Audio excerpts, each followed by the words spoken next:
Olá, vou fazer uma pergunta para vocês. André, por que você não realizou o seu sonho de ser jogador de futebol ou bombeiro?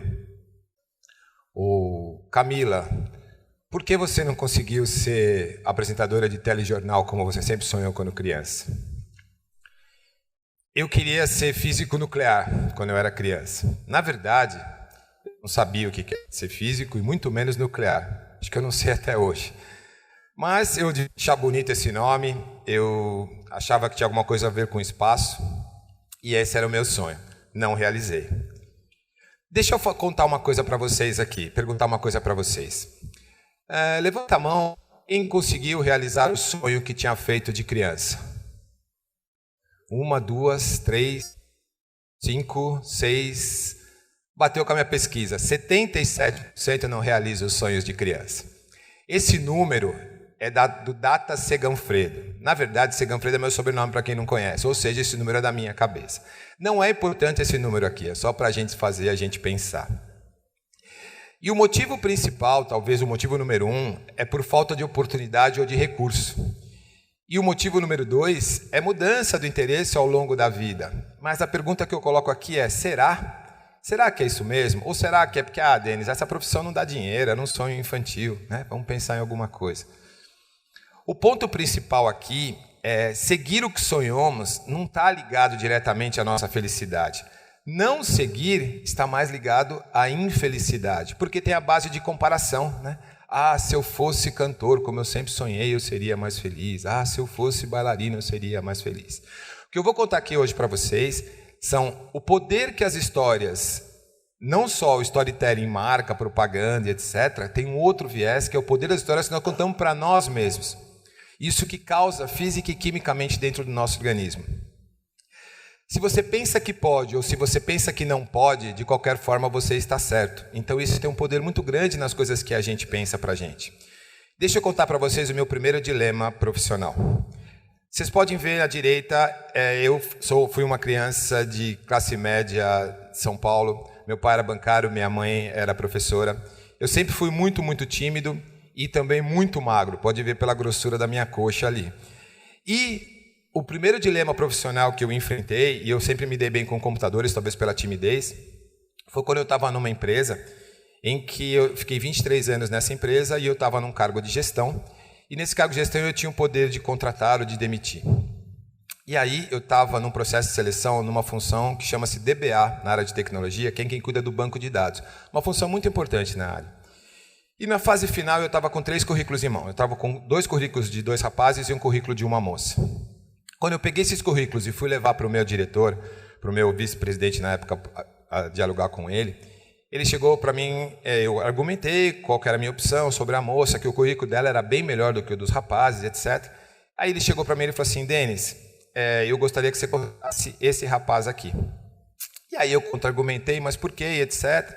Até eu usei um artifício meio não muito ético, eu inventei um cargo, uma função para ela. Eu falei assim, não, essa pessoa ela tem a função de ser administradora de dados, que era uma função que nem existia na época, hoje já tem, né? Para tentar justificar. E ele falou para mim, é por sua conta e risco você contratar essa mulher, porque ela engravida. E se ela engravidar, você vai fazer o trabalho dela na empresa. Aquilo me doeu muito, atingiu os meus valores, porque eu tenho 2 filhas, eu tenho uma esposa, eu tenho uma mãe. E eu fiquei imaginando minha filha num processo de seleção passando por um problema desse. De qualquer forma, a outra coisa que mais me pegou, e isso foi muito forte, foi quando eu estava saindo da sala, ele virou para mim e falou, Denis, eu vou te dar um conselho. Você é muito bonzinho para ser gestor de pessoas, um dia você vai ter problema com isso. Isso, tanto quanto da mulher grávida, acompanhou minha vida inteira com a síndrome do impostor, de ser bom e de ser bonzinho. Sempre eu me questionava. Mesmo fazendo a empresa ter altos níveis de faturamento, eu sempre questionava, será que é bom mesmo? Será que a equipe, etc., acabava se desmerecendo? Ou seja, as histórias que eu estava contando para mim mesmo, a crença que eu estava tendo, já me levava para um caminho não muito positivo. E o meu ponto de virada na vida foi quando eu me mudei para o interior. Eu tinha 49 anos de idade, saí dessa empresa depois de 23 anos. Sim, a gente persiste no erro, claro que o salário era bom, né? Mas eu tive grandes mentores, eu comecei a estudar outras coisas. Um dos mentores que vocês conheceram, Johnny Galvão, Robert McKee, eu tive com Murilo Gun, a parte de criatividade, foi aumentando o meu repertório e eu criei um método que eu quero trazer aqui para vocês sobre o poder dessas histórias. A primeira coisa que a gente faz são as histórias que nós contamos para nós mesmos, elas alimentam as nossas crenças, aquilo que a gente vê no nosso mundo e no nosso meio, no nosso universo, né? No mundo que eu vejo. A partir daí, com coisas positivas, com pensamentos positivos, com crenças positivas, a gente vai criando dopamina, que é um neurotransmissor da motivação, que nos faz levantar da cama de manhã cedo para ir trabalhar mesmo cansado, porque a gente sabe que a gente tem uma família para criar, ou um carro novo para comprar, também é motivação, também gera dopamina. A partir do momento que você começa a ter essa coisa de motivação, você começa a fazer pequenos atos na sua vida, de forma frequente, começa a entrar outros neurotransmissores, que são a endorfina, a serotonina, que estão muito relacionados ao prazer e à felicidade, né? Essas pequenas ações, a gente persistindo, eu já vou dar um exemplo prático, vocês vão entender bem, ela cria dentro da gente hábitos. E aí o cérebro começa a gostar da brincadeira, porque ele começa a economizar energia, começa a jogar essas coisas para o piloto automático, como andar de bicicleta, como dirigir, que a gente não pensa para fazer. E a partir daí, ele gera comportamentos dentro da gente, que isso fica mais enraizado nas nossas memórias e no nosso hipocampo. Uma vez feito isso, ele alimenta novamente as nossas histórias positivas e a gente fecha esse ciclo das histórias. Isso também serve para o negativo, não vou abordar aqui, tá? Uma analogia para você, que eu falei, né, de neuroplasticidade, o que é isso? É o cérebro poder se adaptar a algumas situações, que isso está muito sendo estudado hoje. Quando a gente começa a fazer academia, por exemplo, isso é um esforço, é muito difícil para nós, porque é criar aquela rotina, né, aquele hábito, né? Só que você começa a fazer isso de forma devagar. Então, é como se fosse uma estrada de terra, onde os neurônios estão se comunicando, aquela comunicação ali ela não está pavimentada, então o carro vai devagar, cheio de buraco, derrapando e etc, né? Os neurônios vão se comunicando de forma lenta. A partir do momento que você começa a fazer aquilo com frequência, aquilo começa a gerar esses hormônios de felicidade dentro de você, de prazer dentro de você, essa estrada vai acontecendo cada vez mais, você vai persistindo e ela vai se consolidando e transforma-se numa estrada asfaltada e os neurônios começam a se comunicar melhor, daí que vem o hábito ou o comportamento. Mas tudo isso que eu estou falando, ele não é motivação barata, né? Ah, Denis, vamos lá, você pode, você acredita, vai, fé, vamos junto. Não, não é só isso, né? Algo tem que ser considerado também os desafios que a gente tem, o nosso meio, as nossas condições, tudo isso também faz parte. Não é só você ter as motivações, mas as ações também. Agora, o que eu quero trazer aqui é, por que não pensar de forma positiva? Por que não pensar dessa forma, né? Se a gente está dizendo que os pensamentos podem controlar. Quando eu entendi que os pensamentos controlam a nossa vida e nós controlamos os pensamentos, minha cabeça explodiu e eu comecei a sentir o poder nas minhas mãos de controlar o meu destino. O medo, a coragem, assim como todas as outras coisas em que acreditamos, são somente pensamentos e os pensamentos podem ser mudados. Eu vou contar para você rapidinho sobre as células imunológicas. Olha como é poderoso isso. A dopamina, que é esse neurotransmissor que fica no cérebro, os neurocientistas achavam que ficavam mais no cérebro, mas já descobriu agora que ele se espalha pelo nosso corpo todo. As células, elas têm receptores que captam esses neurotransmissores, não só os positivos quanto os negativos também, né? E tem algumas ações em cima disso.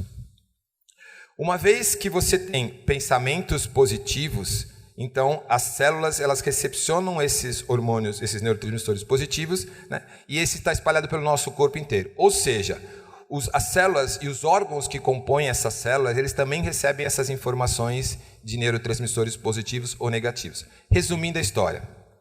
Uma coisa que eu esqueci. O lugar que tem mais células com receptores, obviamente, são o nosso cérebro.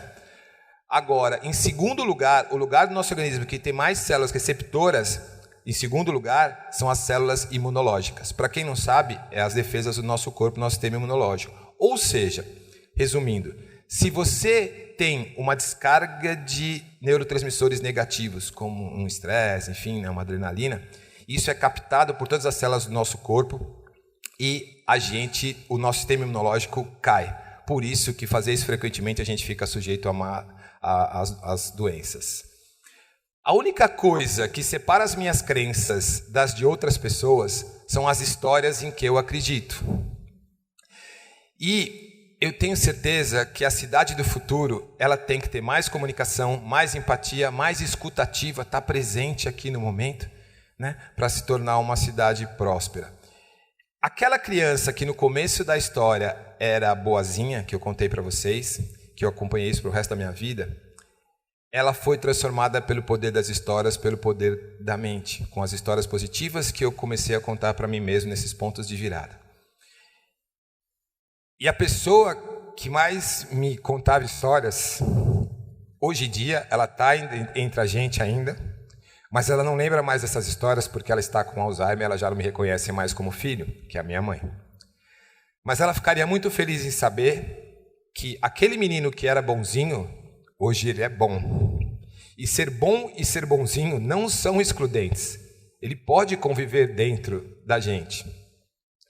E de novo ela ficaria muito feliz em saber que aquela pessoa ajuda hoje as pessoas a serem incríveis com o poder da motivação e principalmente o poder das ações.